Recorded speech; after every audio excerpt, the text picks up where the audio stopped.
Well, we're nothing if not timely. There was an 8-column headline in today's New York Times, quote, 2 gunmen kill man 19 and wound 4 people in a Brooklyn hair salon. We all remember the headlines around the Virginia massacre. It's not headline news, but some 17,000 suicides are committed with guns every year in America. So gun control has a very powerful emotional appeal.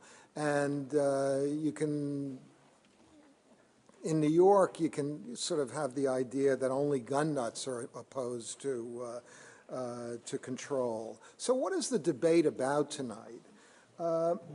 Well, where is the case for guns reducing crime? It really lies in 2 ideas. It's the idea that guns can prevent crimes. If people have guns at home or in their cars, they can prevent crimes by firing a warning shot, by simply announcing, I've got a gun. And those are very undramatic incidents. They're not reported in the newspapers, but they're real and they happen every day. Crimes can be deterred by the prevalence of guns.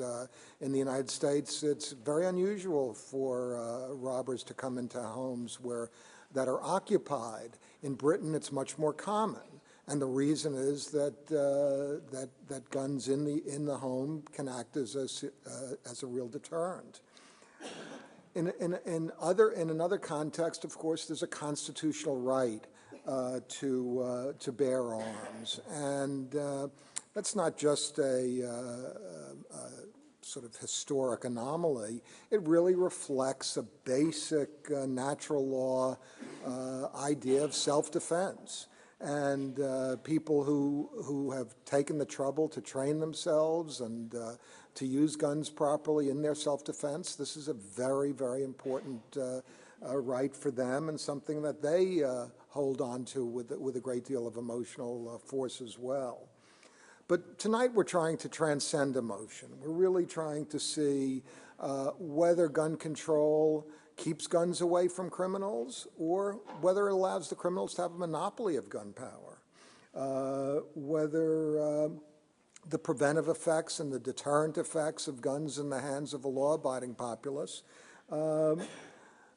actually make us safer, or are the costs involved in these gun accidents and rampages and suicides that we all see in the headlines, is that the dominant factor in our thinking about gun policy?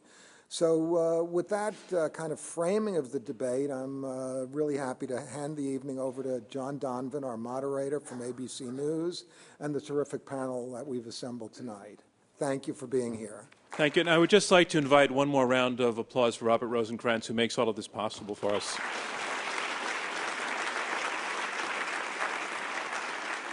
Ladies and gentlemen, welcome to Intelligence Squared US, Oxford-style debating brought to America's shores. I'm John Donvan of ABC News Nightline. On this stage tonight as your host and, more importantly, your moderator for another in our series of smart and sparkling debates on topics that matter. The motion before us in this program here at the Caspery Auditorium of the Rockefeller University in New York, the motion before us is Guns Reduce Crime, which may sound counterintuitive, but that actually depends on how this debate goes, and it may actually sound intuitive, again, depending on how the debate goes. We are joined also on this stage by 2 teams of debaters of 3 members each of them superbly qualified to be taking part in this discussion. You are also a part of the evening in that this is a contest. It is a contest of persuasion. These debaters are here to influence your views, to try to change your minds, in fact, if you disagree with their position. It is a contest of logic and wit and charm and humor, but mostly it is a contest of the power of ideas. Each of the debaters will have opening statements. Those statements will last 7 minutes, and it will be timed by us in this way. At the 1-minute mark, when they have spoken 6 minutes and have 7 minutes, 1 minute to go, they will hear a tone, a warning tone that sounds like this.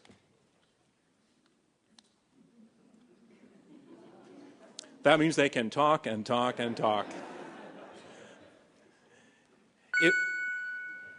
Did you all hear that clearly?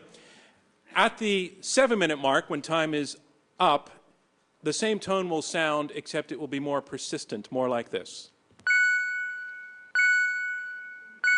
And it will continue to do that until the speaker stops talking.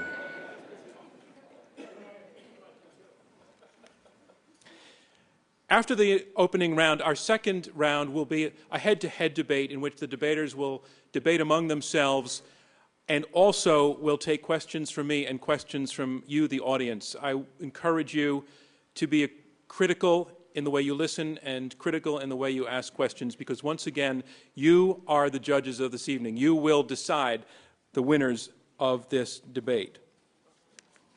And then at the end of the debate, once again, we will poll you to see where we stand on the numbers. There will be a 2-minute summary statement by each debater to wrap up the event, and at that point, we will announce the winners based on your judgment. So with that said, let the debate begin.